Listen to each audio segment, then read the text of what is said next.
Have you ever watched any YouTube video where someone said something so useful that you just wanted to copy them directly straight off the screen? Maybe it's a recipe, a quote, or even a tutorial step, and you are just thinking, why can't copy that text like on a website? Well, the short answer is you can, but with a few tricks.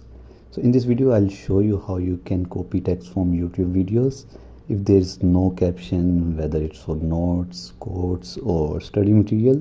So let's get started. Option 1 is to use auto captions.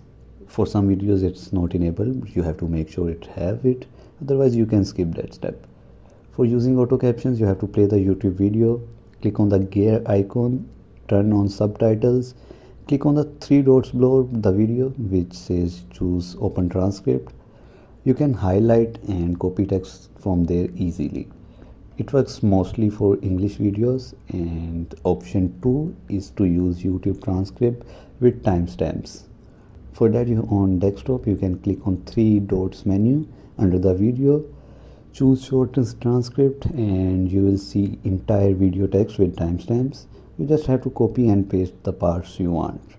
And pro tip is you can use Ctrl plus F to search for specific words.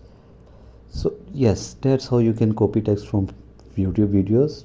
You can use built-in transcripts if they are available. So if this video helped you, hit like and subscribe for more tech videos like that. Thanks for watching and see you in the next one.